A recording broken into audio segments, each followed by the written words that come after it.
Fueron las productoras, la productora ejecutiva Lidia Palencia y la jefa de producción Roberta Martino, las que pensaron en mí cuando tenían este guión de Nuria Martín y buscaban la persona que podría ser la adecuada para llevarlo a la pantalla y hacerlo realidad. Pues tuve la suerte de que pensaron en mí, conocían mi trayectoria, otras cosas que había hecho y pensaban que era la persona adecuada, de manera que me mandaron el guión, lo leí, me pareció que era una idea muy interesante, muy arriesgada, muy atrevida, que tenía un personaje protagonista que no suele ser habitual, no suele ser el típico personaje que te encuentras en un guión, y menos en un guión de encargo. Me parecía que para hacer un encargo, me parecía que tenía elementos muy, por un lado, atractivos, pero por otro lado también muy valientes. Es una historia muy valiente y, por supuesto, me embarqué en ello. De hecho, yo estaba trabajando en otro proyecto que abandoné para subirme a este barco. Una de las cosas que vi es que, si bien la historia me parecía tremendamente interesante, sobre todo el arco del personaje, el viaje que hace el personaje protagonista, Leo Leiva, sí es verdad que me parecía que la historia se podía todavía condensar y enfocar todavía más en el protagonista. A mí me interesaba que todo estuviese visto a través de los ojos del protagonista, Leo Leiva, y ese fue uno de los trabajos que hice en la reescritura del guión. De hecho, Leo Leiva aparece en todas las escenas de la película, menos en una, en el epílogo. En el resto está en absolutamente todas las escenas. Cosas que, aunque sea un personaje protagonista, no suele ser habitual y que de hecho no era así en el guión original. Y yo quise eso, que el viaje lo hiciéramos de la mano del protagonista en todo momento. La verdad es que había muchos referentes ya en el guión que me llegaba, sobre todo de películas clásicas en los que los personajes, pues esta historia es la que el personaje se mueve entre la línea entre el bien y el mal, de que no sabes si te cae bien o lo detestas. De ese tipo de historias todos sabemos que hay muchas, y muchas ya estaban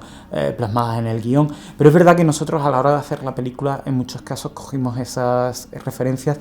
para intentar mostrar que somos conscientes de ellas, pero nos alejamos. Por ejemplo, hay un momento en el que claramente se referencia en la película Taxi Driver, pero precisamente lo hacemos de una manera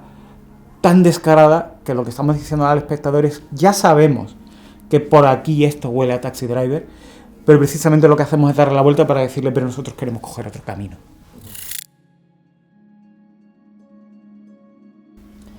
Normas para una página de sucesos es un thriller que intenta desde el primer al último minuto atrapar al espectador y que en ningún momento se le suelte. De hecho, la duración condensada de la película hace que constantemente estén sucediendo cosas, con lo cual intentamos que el espectador desde el principio se coja de la mano de nuestro protagonista, Leo Leiva, y no se suelte en esta tremenda aventura, en este periplo por el que pasa este personaje, este viaje absolutamente alucinante que vive este personaje desde el inicio, en que es un pobre periodista frustrado, hasta el final, en que sus circunstancias cambian radicalmente, y queremos que el espectador pues viva eso, ya digo, todo el tiempo de la mano de este personaje, que me parece un personaje fascinante, y sobre todo por cómo está retratado por Raúl Prieto, el actor que lo interpreta. En un principio, cuando me llega el guión y lo leo, no terminaba de visualizar absolutamente a nadie, porque claro, cuando escribes un guión de primera, sí es habitual que tú ya empieces con una referencia para tu personaje principal, ya tienes alguna idea de una persona o de varias personas, a veces ya actores, a veces personas que conoces del mundo real. Pero en este caso, como el guión me lo mandaban, yo lo leí sin que realmente terminase de tener una imagen clara de quién podía ser el protagonista o los actores que interpretasen estos personajes. Fue poco a poco trabajando, sobre todo con la directora de casting, con Cristina, que empezaron a surgir ideas, y de hecho, por ejemplo, el personaje de Naira no tenía apellido en el guión original, y le dimos el apellido de Naira Acevedo porque hubo un momento en que teníamos muy claro que el personaje queríamos que lo interpretara Esther Acebo, de manera que ella, para que cuando le llegara el guión ya sintiera que el personaje había nacido para ella, le pusimos este apellido tan similar al suyo real, porque realmente cuando surgió su nombre me di cuenta de que Esther Acebo era la persona perfecta para interpretar el personaje de Naira. A Miguel, por ejemplo, no lo conocía, pero hizo una prueba, me mandaron la prueba y nos quedamos todos absolutamente alucinados con el talento de Miguel, que interpreta el personaje de Lucas. Y tuvimos claro que queríamos que fuera él. Ya digo, hizo una prueba absolutamente maravillosa. Y el protagonista, Raúl Prieto, la verdad es que yo en un principio era escéptico en el sentido de que pensaba que no iba a poder hacerlo porque Raúl es uno de los actores más demandados en este momento en nuestro país. Cuando está haciendo una serie, está haciendo teatro, o está haciendo una película, o un corto, o mil cosas. Y yo pensé, ay, ojalá pudiéramos tener a Raúl, pero bueno, esto va a ser muy difícil, de manera que cuando hablé con Raúl y Raúl dijo que se apuntaba a la aventura, fue como un sueño, porque era tener el reparto perfecto para contar esta historia.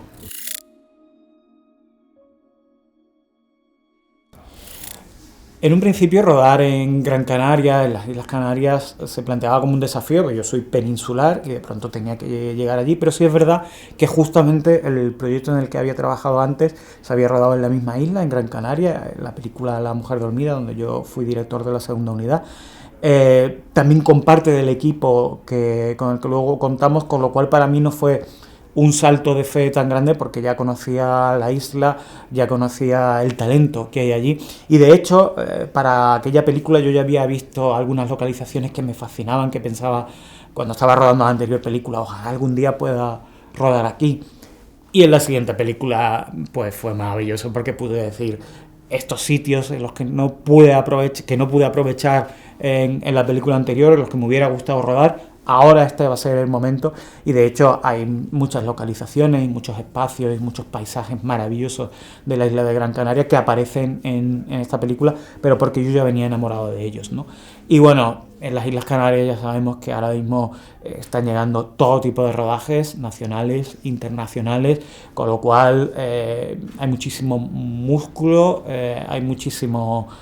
talento, hay muchísimos profesionales con muchísima experiencia, con lo cual fue muy fácil rodar, sobre todo en el reducido espacio de tiempo que teníamos para rodar la película. Y la verdad es que además pude contar con un equipo de primera, de profesionales, tanto de la isla como algunos de mi equipo habitual con los que yo solía trabajar, que me traje conmigo, como la directora de arte o la montadora, pero luego otra parte del equipo que fue de Canarias, como la directora de fotografía o todo el equipo de producción, que la verdad es que lo hicieron muy fácil el que pudiéramos llegar a buen puerto. Ahora mismo es verdad que los formatos no paran de evolucionar, no paran de cambiar. Yo recuerdo cuando yo, allá por los 90, porque ya me estoy haciendo mayor, estudiaba ficción, cómo se hace la televisión, cómo se hace el cine,